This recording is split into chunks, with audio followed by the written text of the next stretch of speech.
Bagi yang belum tahu, video latihan B ini adalah lanjutan dari video latihan A saya berdasarkan sains. Ini dirancang untuk digunakan bersama dengan latihan A sebelumnya sepanjang minggu yang dilakukan secara bergantian di antaranya dan menyelesaikannya dengan total 3 kali latihan full body per minggunya. Latihan pertama dan yang paling sulit adalah barbell deadlift. Latihan ini akan menargetkan seluruh rantai belakang tubuh yang lebih mengutamakan hamstring, glutes atau bokong, dan berbagai otot lain yang membentuk punggung.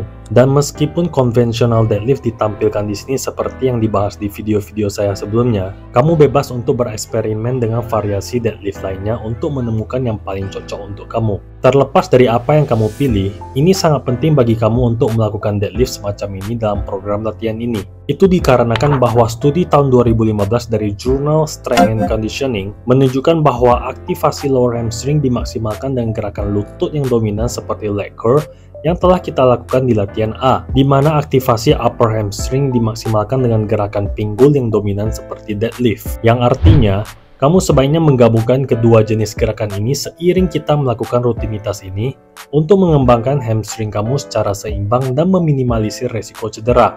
Saya juga sudah mengcover bagaimana cara deadlift yang sempurna di video sebelumnya. Latihan kedua, incline dumbbell press, yang akan menjadi gerakan latihan utama untuk otot dada kamu. Yang sebelumnya kita telah melakukan flat bench press di latihan A, sekarang kita akan memasukkan gerakan dada yang menargetkan clavicular head pec yang biasa kita sebut dada atas, untuk mencegah ketinggalannya pertumbuhan dari waktu ke waktu. Seiring kamu melakukan setiap repetisinya, kamu harus benar-benar fokus untuk merasakan bagian dada ini aktif bekerja sebagai alasan mengapa latihan ini dipilih. Penelitian tidak hanya menunjukkan bahwa latihan ini mengaktifkan otot dada atas dengan sangat baik dibandingkan dengan gerakan latihan dada lainnya, tetapi juga memberikan range of motion yang lebih besar dan lebih baik dalam mencegah ketidakseimbangan otot yang akan berkembang di satu sisi saja atau besar sebelah dibandingkan dengan latihan barbell, yang berarti sangat penting untuk kita yang dikarenakan kita telah melakukan barbell bench press di latihan A. Dan untuk angle bench yang optimal, penelitian telah menunjukkan bahwa angle terbaik untuk aktivasi upper chest adalah 15-30 derajat. Bagaimanapun juga,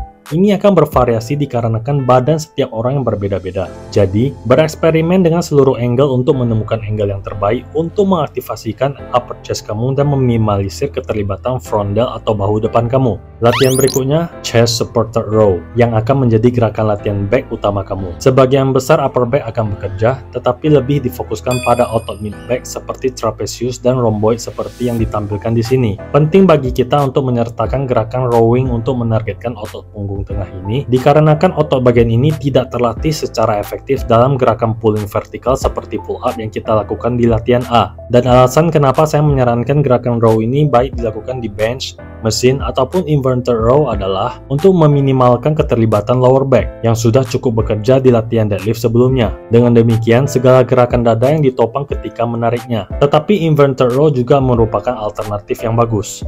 Saya menyarankan kamu untuk mencobanya. Untuk anjuran efektivitasnya, studi tahun 2009 menemukan bahwa inverted row mengurangi beban tulang belakang secara signifikan di lower back dibandingkan dengan latihan pull umum lainnya sambil tetap memberikan aktivasi otot upper back yang cukup. Namun, jika kamu memilih alternatif ini, perlu diperhatikan bahwa studi tahun 2014 menganalisis bahwa inverted row digenggam dengan pronated grip menghasilkan aktivasi bahu belakang dan trapezius tengah yang signifikan dibandingkan dengan supinated grip. Dengan demikian, untuk memaksimalkan efektivitas latihan ini, kamu sebaiknya menggunakan overhand grip yang sedikit lebih lebar dari bahu. Latihan berikutnya, Bulgarian split squat. Otot utama yang bekerja di sini adalah paha depan dan bokong dan juga sedikit melibatkan hamstring. Kamu bisa memainkan jarak langkahmu untuk memvariasikan aktivasi otot tertentu. Latihan ini sangat saya rekomendasi bukan hanya karena ini adalah gerakan unilateral yang membantu meminimalkan potensi ketidakseimbangan otot, tetapi juga karena latihan ini membantu kekuatan squat kamu dari latihan A dengan baik. Contohnya,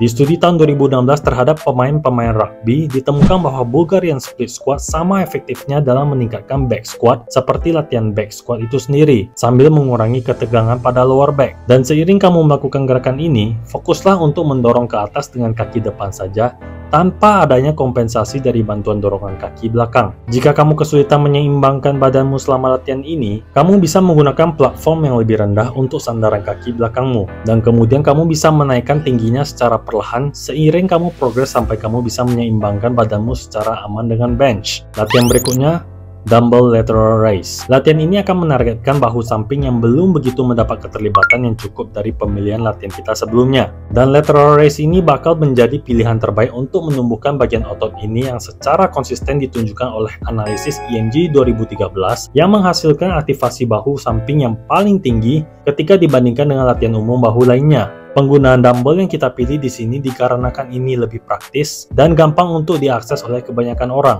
Tapi menggantikannya dengan chest support, kettlebell, ataupun kabel secara berkala adalah sesuatu yang sangat saya rekomendasi untuk menggabungkan berbagai resistensi yang berbeda dan mencari variasi yang terbaik untukmu dalam mengaktifasikan bahu sampingmu sambil meminimalkan keterlibatan trapesius. Selanjutnya, kita akan move on ke gerakan aksesori tambahan untuk membantu meminimalkan potensi ketidakseimbangan otot seiring kamu progres. Kita sudah melakukan gerakan aksesori untuk bicep di latihan A sebelumnya, dan sekarang kita akan melakukan incline dumbbell kickback yang akan menekankan di bagian long head tricep yang belum begitu mendapatkan perhatian dari pemilihan latihan kita sebelumnya. Latihan ini dapat memaksimalkan aktivasi long head di tricep seperti yang ditunjukkan oleh analisis EMG dibandingkan dengan latihan tricep lainnya. Saya sarankan untuk menyetel tingginya ke incline bench press sekitar 30 derajat dan pastikan sikumu tetap terkunci di sampingmu dan lenganmu tetap sejajar dengan badanmu di setiap repetisinya.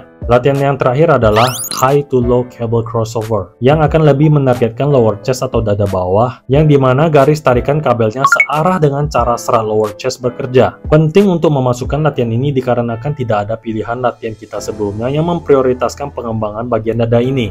Dan beberapa poin penting dari latihan ini adalah pertahankan posisi sikumu tetap terkunci di setiap repetisinya dan silangkan tanganmu ketika menuju posisi bawah agar otot dada lebih terkontraksi yang menghasilkan aktivasi strap foot dada secara maksimal. Jadi jika dirangkumkan, seperti inilah jadwal latihan full body B. Seperti yang direkomendasikan di latihan A, jika kamu adalah pemula maka dengan hanya fokus di gerakan compound utama dan jumlah set terendah yang sudah ditentukan di setiap latihannya akan menjadi pilihan terbaik untuk memulainya. Lalu kamu bisa progres secara perlahan menambahkan volumenya seiring waktu. Kamu juga bisa menambahkan latihan untuk betis dan ataupun perut di jadwal latihan ini ataupun di hari istirahatmu. Sekian video dari saya. Bagi yang belum nonton latihan full body A, silahkan ditonton dulu agar bisa lebih memahami dan mengaplikasikan seluruh program full body workout ini.